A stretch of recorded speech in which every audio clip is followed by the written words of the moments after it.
Hey, Basket Brains, Kirby here, aka Darkwing Disc. And one time, I went to Burger King, ordered a Big Mac, and got one. Alongside me is Ollie DePina, and he is the five-time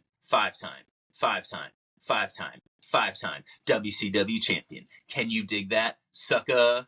And this is episode 30 of the K.O Disc Golf Show.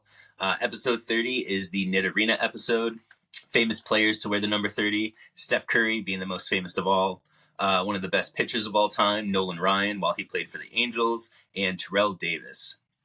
Red Sox players that I like that wore the number 30 last season was Rob Refsnyder, Andrew Miller, who is a lights-out closer and reliever for us, and Boof Bosner. Boof Bosner really didn't do anything significant other than just having the first name of Boof, which is pretty incredible in its own. For the Mariners, Ken Griffey, not Ken Griffey Jr., but his father wore the number 30 in just that one season of 1990. Some Giants, we got in the 70s, Ron Johnson wore the number 30, and late 80s, early 90s, Dave Maggette. We had Darnay Holmes the last 3 years, and then our current number 30, kind of crazy, episode 30, Greg Stroman. So shout out to Greg Stroman, the current number 30 for the New York Giants. Nice. Cool. Yeah, how you doing, Ollie? It's good to see you, bud. Oh, I'm doing well. Working at Costco, just trying to do as many hours as I can. Those are some tiring days, but it feels good. On my days off, I helped Roxy move into her new apartment, so that was like, I was like, okay, like, it was a lot more moving and like still doing a lot of stuff, so I've been feeling not like restless, like kind of like a good restless in a way. Like everything was like all for good things and all exciting things, and then went to some Halloween parties. Roxy dressed up as Little Red Riding Hood, and I was the big bad wolf. It's in my car, but I have the wolf head costume. I actually wish I had that for this episode. Maybe next one. Yeah. But yeah, it's just been working and kind of doing some more social things, which is nice, being able to find balance with work and that, and being able to play golf all I can, where trying to do some putting and different things like that. But it's been good, feeling stronger, like not playing as much, but when I do go out to play, I can like feel my body like really, really changing, which is cool. Good. Nice, man. That's great to hear. Yeah, my week's been pretty chill. I've been doing a ton of lessons still. As I got into the off season, I was like, sweet, about to have like nothing to do for the next like couple of weeks. And actually, my schedule's been like jam packed, for the last like week or so, and it's jam packed for the next like 2 weeks, which is great because I love being busy, and I love kind of like having stuff to do. Like I'm a routine and like that routine based person. So being able to have stuff to do every day. It's just been kind of nice. And yeah, my schedule has been packed. It's been great. So yeah, between lessons, we're setting up for Par for the Corpse, which is this coming weekend. It's been super busy. I've been locked into the World Series. This has been pretty fun to watch. The Yankees are down 3-0, so been kind of loving on it. Dodgers seem like they're kind of just a powerhouse. No, you're not rooting for the Dodgers. I hate the Dodgers. No, I hate the Yankees, so there we go. Yeah, we should. Had we known this ahead of time, we should have made some kind of bet for the World Series. That would I have been probably fun. wouldn't have bet against the Dodgers, but I hate them. Yeah, I think they're just like the worst Yankees in the sense of like. Kinda. I mean, like, it's hard to argue that. Yeah. It's anything you want to say bad about this Yankees team, the Dodgers are just that, but worse. They're doing that, but bigger and bad. Bigger and badder and better. Yeah. I mean, you're not like they're playing MLB The Show and they have the budgets turned off. Yeah. And they're just like, oh, we can just use like 5 more starting pitchers and like whatever kind of thing, right? Has there ever been a reverse like sweep kind of thing where teams gone and won 4 straight games after being down 0-3? My favorite team in history, the 2004 Red Sox, did it to the Yankees in the ALCS, but it's never happened in the World Series or anything like that. That'd be pretty cool. Like twice in hockey too. It happened like down 3-0, but it would be cool. And that's where like I don't think this is over, even though they are up 3-0, right? Because like, if they squeak out a game tonight, now it's 3-1, and then you got Garrett Cole going for game 5, and now you go back to Los Angeles at 3-2, and who knows what happens after that kind of thing. So I think if you're the Dodgers, you got to like punch still, and you got to go super hard. So yeah, 100%. Yeah. Another thing that happened this week, and this has been kind of silly, my wife has been picking on me a lot. Apparently, she didn't know that when I was a kid, I was afraid of balloons. Like, that was actually, like, when I did that for the intro last week, that was not me just kind of like making a joke. Like, I actually was afraid of balloons. Like, when I was a kid, I was like really young. And she didn't know that. So she's been kind of like busting my chops all week. And she's like, seriously? I was like, I was young. So I was helping her move boxes out of her office, and she goes, "I'm really sorry that I did that to you." I was like, "Sorry for what?" She goes, "Well, there was some like deflated balloons in that box, and I didn't want to drama." And I'm like, "All right, fuck off," like so.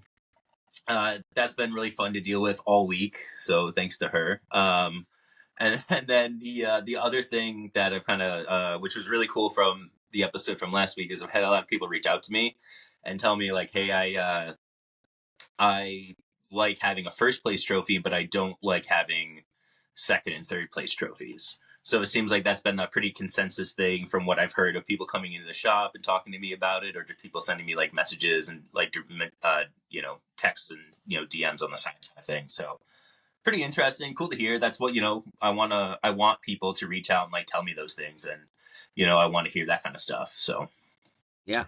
um, all right. Next week, or Halloween coming up, Halloween morning, you, myself, and Justin Banks from Fairway Media, we're going to be out filming a disc golf and ball golf video. So, Justin, expect a text message from me if you haven't already got one, because we're going to have to figure out like the actual like games and like that kind of thing, kind of set up like the rules and that kind of deal. So, yeah, we'll figure that all out today. But I'm looking forward to doing that. So keep your eyes out. We're going to be posting that, I think, between our channel and Fairway Media's channel in the next like couple of weeks. So should be a lot of fun. Yeah. All right, getting into some recent events here in Washington. Ollie and I didn't play any this weekend, but there was the Excalibur Fungi Fling at Silver Lake. This was hosted by Mikey Behringer, one of my ECD teammates. So awesome, good for him to be out there running events. Um, this was a rare event where MA1 scored better and would have beaten MPO. So we're going to go through the winners real quick, but yeah, pretty awesome. Marco's really good. And Marco has like dabbled a little in MPO, but he's kind of that like MPO, MA1 kind of like fringe. It So was Marco. yeah, Let's Marco Reyes. go. Yeah, so he won MA1. He shot 9 down. Mikey won MPO shooting 7 down. So yeah, Marco kind of edged him out a little bit there. Yeah, I've known Marco since I started playing disc golf because he's kind of around that like North Park scene, and then I would see him at tournaments and stuff as well, and even yeah, super. I really like Marco, really nice guy. Yeah, no, super nice guy for sure. So yeah, going through the winners, like I said, Mikey Behringer won first place at MPO. Scott Marson won MP40. Bill Winkler won MP50. Our boy Marco won MA1. Thad Johnson won MA40. Jim Hansen won MA50. My boy Chuck Knudsen won MA60. That's my guy. Let's go. Yeah, my MA60 goat, without a doubt. MA2 is won by Aiden Pearsons. And FA2 was won by Shayna Schuerman, which I love her. She's super great. She beat out Bex, which we're a big fan of on the show as well. And then MA3 was won by Brian Endicott. That's a interesting last name, Endicott. So yeah, congratulations to all the winners. Nice job there. Have you played Silver Lake before? I have not actually. I was about to say that I am unfamiliar with the course, so even to like, but so I think I need to go up there soon and just go Yeah. run the track. It's not a very long track, right? No, I think it's pretty short. I haven't been up there in years, but I've played there. I don't know, maybe 5-10 years ago or so. I think. Hmm. Also, what happened this weekend was the second slaughter at White River. This was hosted by Ryan Pitchford and the Mandos guys down there. This was down at White River. So winning MPO was ECD teammate Caleb Joyner. Good weekend for Team ECD. I love that. Tom Corella and Gregory Temple tied for second. Jody Dixon won FPO. Ming, no surprise, won MP40. Christian Liebig won MA1.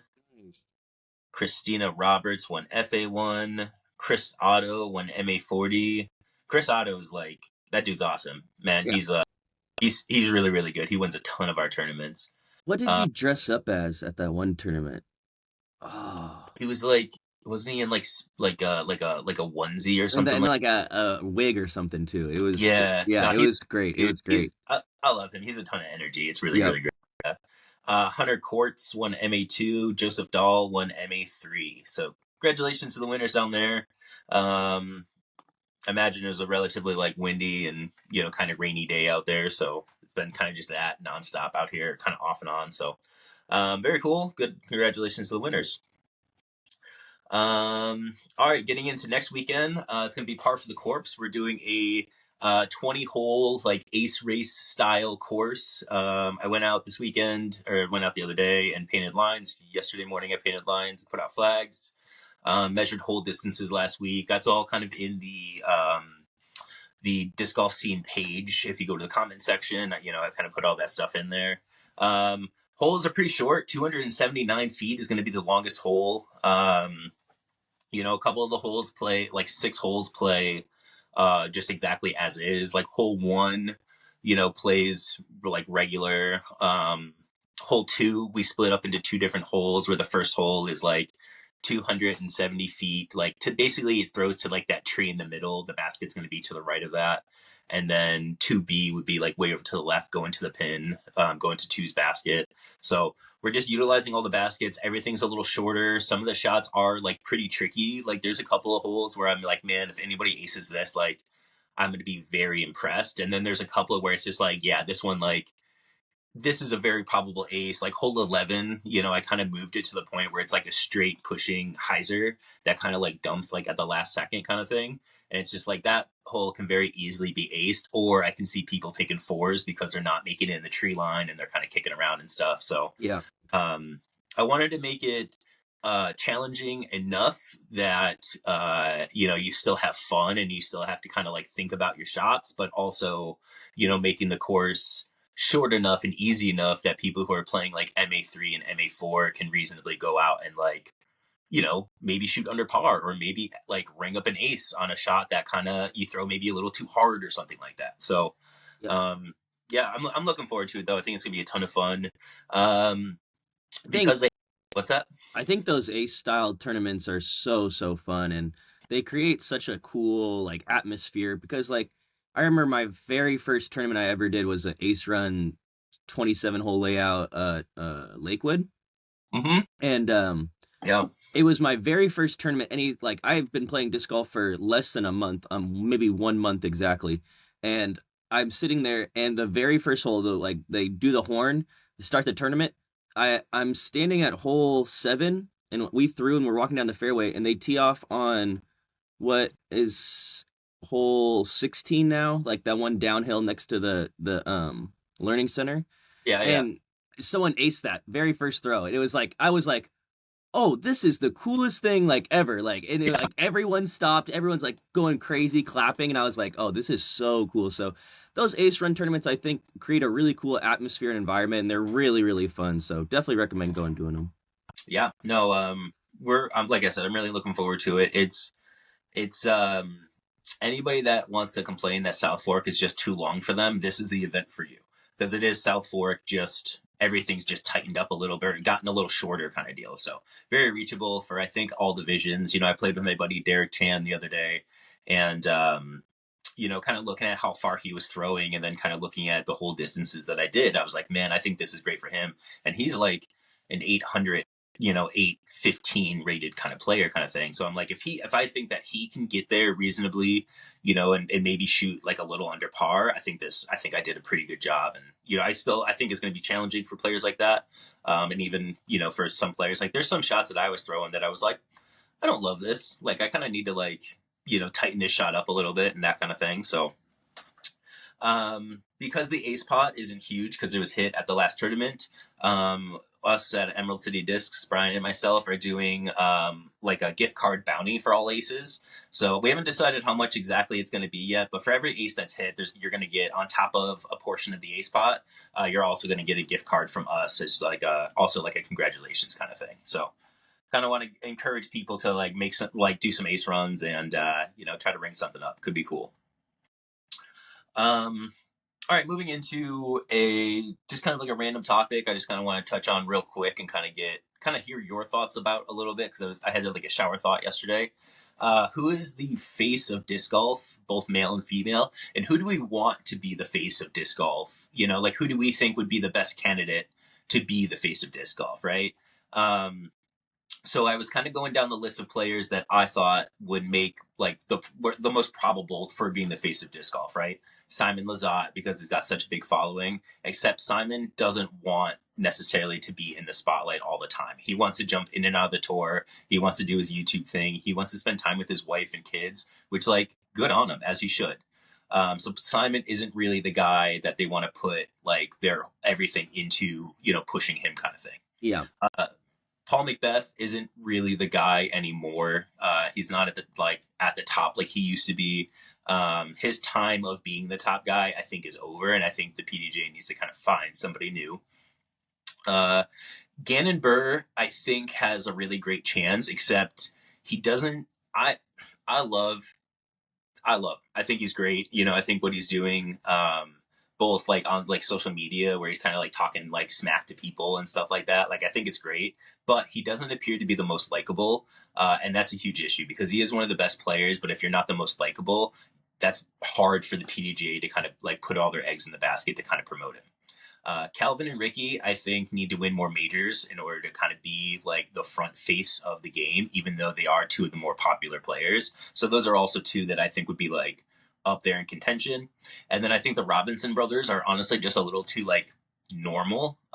They don't really have any like indistinguishable thing that's going to necessarily like set them apart that will really get like audiences and like random people to kind of like follow them.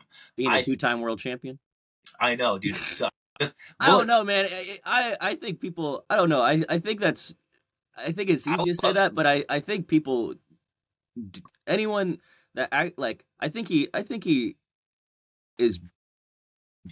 He's a bigger person in the sport than I think even his personality, like in what he shows. I think anyone that even has disc golfed in the or has seen anything about disc golf knows who he is just because of the world championships. I would totally agree with that. I think if he had a bigger personality, he would be the easy pick. But I think the guy for disc golf should be Anthony Barella. I think that the PDGA should be pushing him super hard.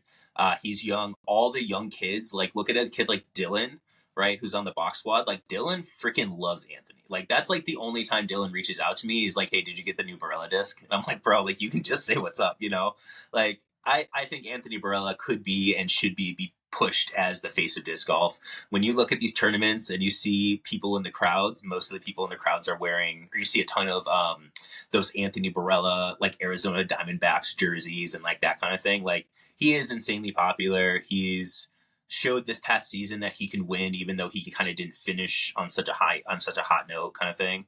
But my personal pick for the PDGA to be pushing for the face of disc golf would be Anthony Barella. What do you think? Well, if you're gonna, how many majors has he won? Not yet. So, but then, yeah. Okay, no, I think you gotta, infinitely. I think you gotta put someone like, if we're gonna, in the grand scheme of those things. Also, I was looking up a couple of things which I was curious about. Instagram followings, which I thought was a little. That's huge. I never even thought to look at that. Hell yeah.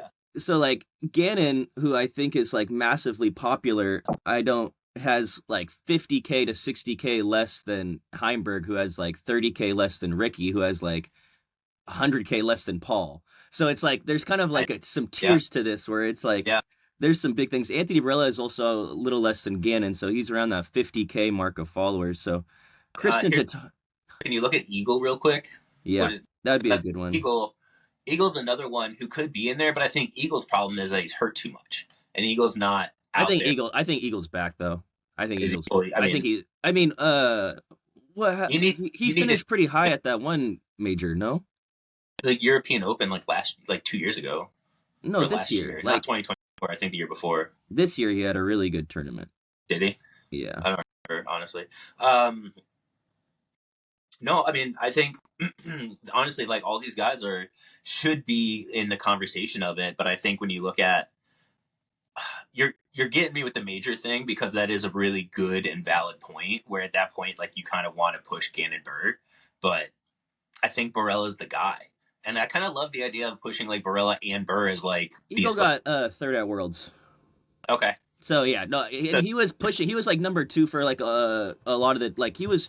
I remember because I was talking to Isaac Strom about this, and I was like, before the tournament, I was saying, or it was like maybe round 1 or 2, and I was like, I'm not surprised, or like I'm more surprised Simon's because it was at the point where Simon was beating Eagle and Simon was in second, Eagle was in like fifth, and I was like, I'm surprised Simon's doing as well as he's doing, and it's not Eagle, and he was like, no, Eagle's. He was like, Eagle's too hurt this, and I was like, no, Eagle's back. I was like, you gotta wait, Eagle's back, and then he ended up getting third, so I was really excited about that. But I think he's on the same. He is probably because he's younger than people like realize. Like he's like my age. He's like 26 or something, 25. Eagle? Yeah, or Yeah, 26. yeah. Eagle's pretty young. He's like 25, 26. Yeah. Yeah, so I think he is. I just think in the grand scheme of things, I think. Oh, I lost your camera. Oh, there we go. Sorry. No, no worries. In the grand, we can cut this out. In the grand scheme of things, I feel like Anthony Barella would be a good person to pick. I don't know if it's like I don't like Anthony Barella as much as the next person Mm-hmm. because I think I that early run of his this season, so many people were like, "Oh, the season's his. He's this guy. He's this." We could even go back on our episodes, and I think we talked about how good he was doing, where Yeah. it seemed inevitable. And I still, at the same time, when I was having conversations, I was always like, Gannon Buhr's the best player this year. Gannon Buhr's like, he's gonna win more tournaments. Like this isn't gonna last. Like just wait. And then I was pretty happy with that. But I still think if I had to pick one person who I think is like the generally the most popular and best player, it would be Calvin Heimberg. And I think Yes. he's gonna be winning majors soon. I don't think you can't even. I think like even though he hasn't won, the competition's like great and everything. He like it's inevitable. He will win a major and he Yeah. will get these big wins. I Um, I will put a little caveat to mine that if Isaac Robinson goes to Innova and Innova like pushes him really hard, he should be. I think it could be Isaac Robinson because I think Yeah, he gets a bit of a like fanboy bump, right? That all of a sudden his social media gains 30K, overnight almost or within like a month kind of thing. So if they push him the right way and they get him like in front of cameras doing like Calvin and Isaac like stuff, practice rounds for tour rounds and stuff with Calvin and Isaac. I think would be yeah, incredibly fun to watch. that would be great for sure. So I think right now for me I think it's still Anthony Barella, but if Isaac Robinson is with a brand like Innova where he's their number one guy or 1A, 1B kind of thing, it might be Isaac Robinson at that point for me. I But right, also I it's don't think the face of disc golf is necessarily a guy. Like I do think it's I mean Kristen. Like I I don't even think it has to be male or female. I think in general, like it was hard for me to put a guy over like the weight Christian holds in the disc golf scene and how she her brand involvement, like everything, her professionalism, everything she does is like so top tier. Where I like the only comparable person is Paul, and then but Paul, as you said, is like kind of on the downslope of things, like mhm, getting more facilitating disc golf, building courses, building communities within disc golf, and yeah then Kristen's still winning. Maybe not win worlds. Evelina won worlds this year with that, but mhm, I think she is still like when I think of disc golf, like it's hard for me not to think of just like the most dominant force in disc golf, mhm, and I think of Gannon and I think of Kristen, but I think of Kristen being like the more dominant in her division. Like yeah. yeah. So I think I mean no matter I, what, I think the face is kind of still. And when you go on the PDGA page, it's like so much Kristen. It's like it's well, my question is, does the face of the game necessarily have to be the best dominant player? Right? You can have like, hey, like yes, Kristen is the best player of the game, but she doesn't want to do podcasts, and stuff like that, and she doesn't want to step into the face of the game as much because she's got a family and stuff like that, right? And this is, I mean, I don't know if that's No, I feel that, but but she did stuff with like Latitude. promote like an owner, Missy, you know, because like Missy, Uh, great face of the game, I think. no, I disagree. Oh, big money Missy, dude. That's No, even a I think she's a great face, but dog, she's not Kristen Tatar, and oh no, I think the second we start doing that, I think it has to be the best person, or it has to be like a top 3 player at least, or like, and she is a top 3 player, but I think it has to be top 3 player overall, and I think Missy Gannon's not. I'm talking about guys, girls, you have to be a top 3 player, and I don't think when you think of the top 3 players, I don't think Missy Gannon pops up, not even in the top 10, honestly, for me. interesting. Like I put Missy in my top 10, just like male, female in oh, general. Like, dude, well, she does a you're lot. putting her over Ricky, Paul. I didn't say I was putting her over there, but she's in my top 10.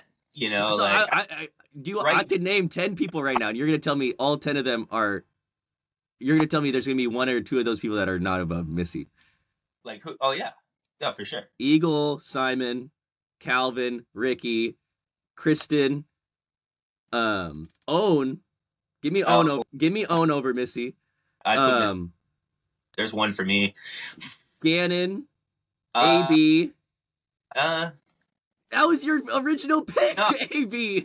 Those are, I wouldn't put her over them, but it's like, okay. Okay. I see what you're saying. Like, I see what you're saying. Debatable. It's debatable. Yeah, like, you know, but like, I would put her, for me, like, over the Robinson brothers right now. You know, I think she's a lot more likable, and she's a lot easier to follow and listen to, like, an interview with. I do. I'm not even trying to hate on this. It's coming off as like I'm a hater. Bro, but like the all-time Missy hater. No. I love Missy Gannon. And Ollie hates her. I post this to Missy Gannon. Everybody tell Missy Gannon. I'm gonna make that the title. Ollie hates Missy. Hates Missy Gannon. Ollie rages out about Missy Gannon. I just think Kristen Tatar has over 100K following over Missy Gannon. Like, I think it's just like levels to it, where like you have to be so marketable in that sense. And I think Kristen does do a good job of like the different commercials she's in with Latitude. Her In the Bag was really good. Like, I think she does the necessary side things like that. And then everything else, like, if you win, I think like if when you watch the FBO highlights when DGN, when they post them, it's just Kristen's round. It's like legitimately like in highlights from other players, but like it's literally almost like 16 of her holes. It's crazy. Well, I think the conversation there is like, okay, so they're pushing Kristen really hard, right? Would their efforts be better at pushing like a Missy Gannon, somebody who's gonna like be more likely to have the time to like, you know, go to schools and get kids more into disc golf and stuff. And I don't know. I'm not saying that, you know, Tatar isn't doing that, right? But I'm just saying, like, I think in my mind, like Missy Gannon seems like the easier, like, pusher in front of everybody's face, and she'll be more excited about being pushed in front of everybody's face. You know what I mean? Because I think the PDGA does. I think the comparable person to like how if Missy was pushed, what it would look like would be like how Ulibarri's pushed. Like, I feel like Ulibarri's, they use him as a big face, but he doesn't. Yeah, I mean, even in the sense of Missy wins more than Yuli. So yeah. But he's still pushed in. I feel like as a disc golfer because of what he does for the community and what he represents. Where I don't think necessarily. I think if they gave Isaac if they give just Calvin that same treatment, I think it works out a little better just because he does finish higher, top 5% higher, you know, like those top, like you see him more on the tour. I want people that I see on these chase cards, that I see on these lead cards, I want to see those people being pushed, which are like the Calvins, the ABs, the Gannons, the Kristens, the Owns, those 5 I'd like to see be pushed into this next generation. And then I want to see, because then after that, it's going to be like people we don't even know right now, like the 14-year-olds, the 15-year-olds, you know, we'll probably be talking about JoJo pretty soon doing these things. Yeah. So I think it's interesting though, like disc golf seems to be at a point where the pro scene has, like we were just talking about, right? Like an array of players that they're marketable, right? That theoretically they could, like each brand necessarily could, you know, push a lot into marketing. And like we were saying last week, I still think disc golf going into next season is going to kind of be on like a weird like downturn a little bit. Like I think like we were saying last week, there's not as much money in it, so just kind of interesting. I don't know, just kind of something. Do you Yeah. watch the Alden Harris videos at all? His vlogs? Once in a while, I'll Yeah. kind of check them out. Yeah, not all He the time.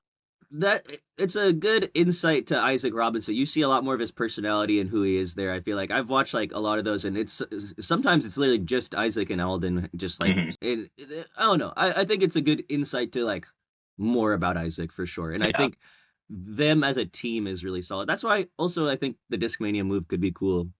yeah. Get the gang back together.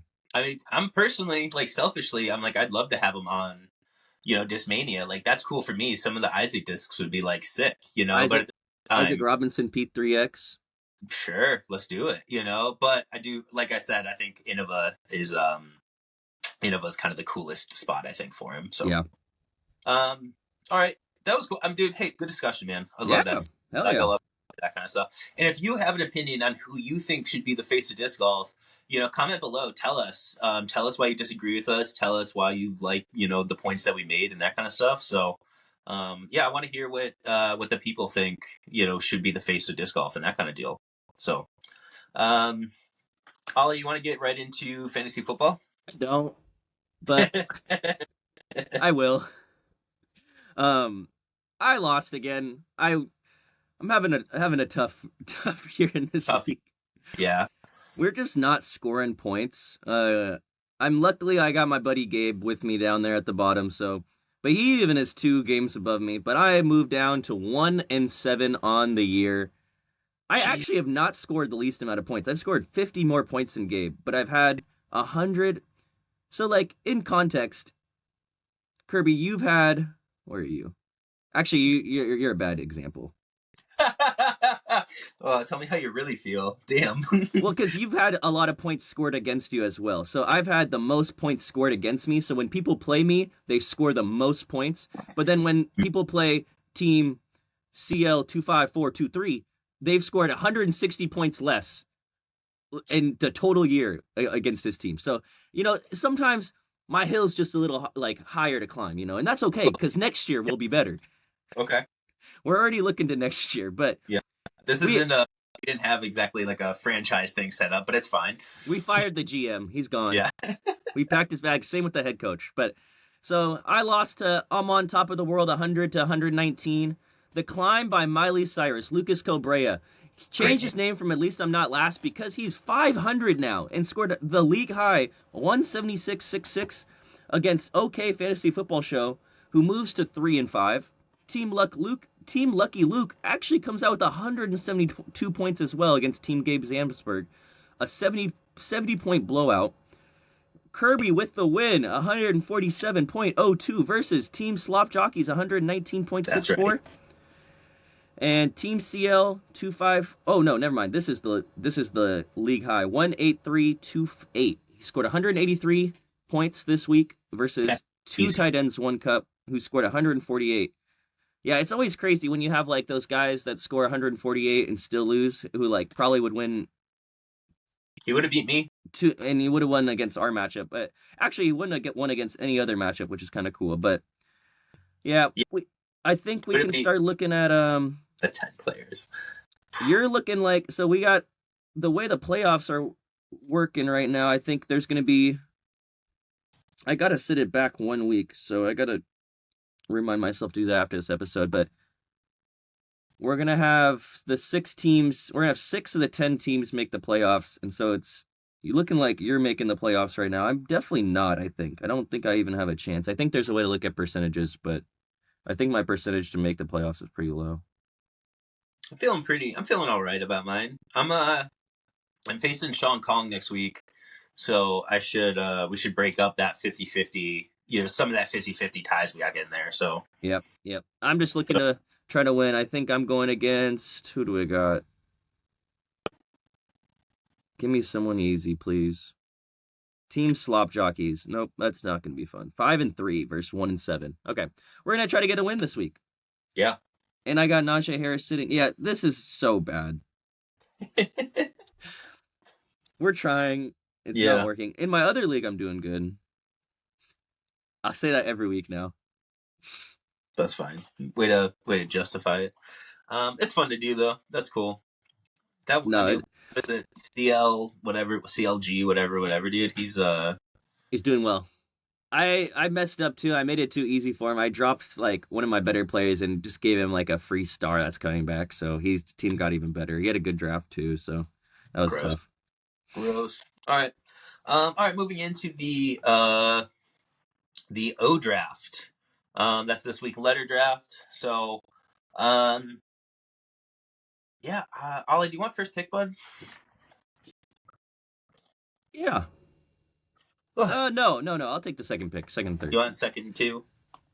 Well, Um, I don't know. it's up to you. I don't necessarily have like a de facto one or anything like that.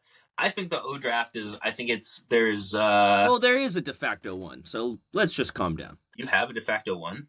Yes. Let's calm down with that. But I don't think you're picking it. Are you saying your own name?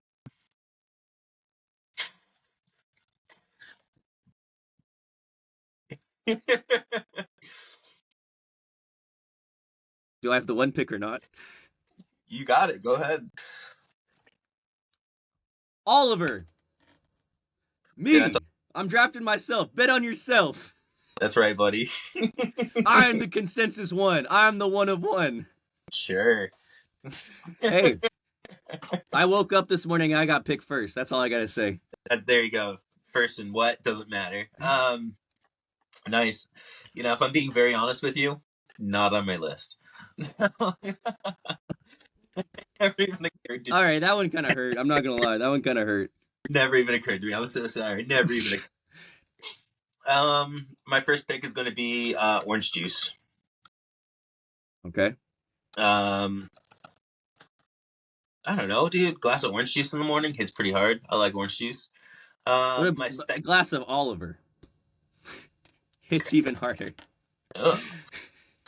Do you have enough? I didn't realize what I was saying there. I'm just trying to defend myself. Oh God. My second pick is going to be something that I am personally a big fan of, and that is One Piece. I have a One Piece flag back here. I tune into One Piece pretty much weekly or bi-weekly whenever they do a new chapter and that kind of thing. So, yeah, I got orange juice and I got One Piece. What you got for number 4 and number 5? For number 4 and my second pick, we are gonna go with the ocean. I love the ocean. Good one. I love ocean creatures. Just being around water. My family's from Cabo Verde, so that's islands in the ocean. So love me my ocean. And then with the next pick, we're gonna go with The Office, the TV show known and loved. Yeah. Okay. Technically, that starts with T, but Office. All right. Well, I'm just busting your chops. You got. I'd let it go. Yeah. All right. For my number 3 pick, I'm gonna pick. I got 6 and 7 here. I got the wraparound. I'm kind of tossed between 2 for this next pick, and I think my wife would be happy if I picked. I'm gonna pick organization. My wife is she loves to organize stuff. She's a lot more organized than I am. I'm kind of a messy person, but I'm down with it. And then for my last pick, I'm gonna pick orgasm. And I mean that's another one that I think kind of speaks for itself. But yeah, so my list is orange juice, One Piece, organization, and orgasm. So Ollie, what you got for number 8? I really thought you were gonna. I'll start with some of my honorable mentions. I really thought you were gonna hit the omelet. I thought about it. No, I thought you were gonna hit the omelet, and then on my list I had some animals. My honorable mentions also: ostrich, octopus, Okay. onion was on my list, owl was on my list, ox was on my list. But then what I pick? October.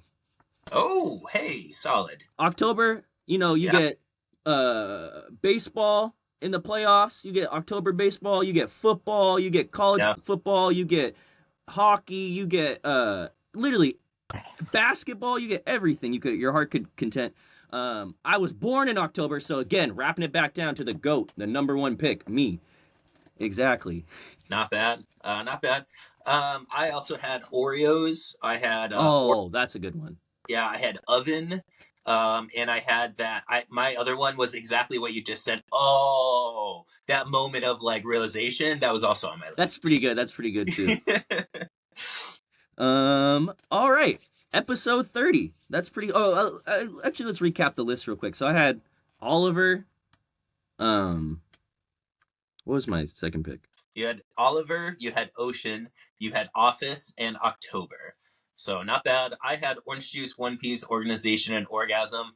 What we want everybody to do, so I'm going to go through when the episode is posted. I'm going to write a comment in the comment section with Ollie's name and his 4 items. I'm going to write a comment in the comment section with my name and my 4 items. And we want you, the viewers, to go in there and vote on which list you think won or who had the better list. And whoever wins will get first pick or their choice next week, basically. So, yep. Yeah. Cool. Episode 30. 3-0. Pretty cool mark to hit. 30 weeks of doing this. Pretty fun and exciting. Just getting into this off season is going to be fun. To end the episode, got a quote from Steph Curry, the second greatest shooter of all time behind James Harden. But that's Kirby Snyder on the court. I've never been afraid of big moments. I get butterflies, I get nervous and anxious, but I think those are all good signs and I'm ready for the moment. Steph Curry, aim high, shoot low, and we'll see you next week.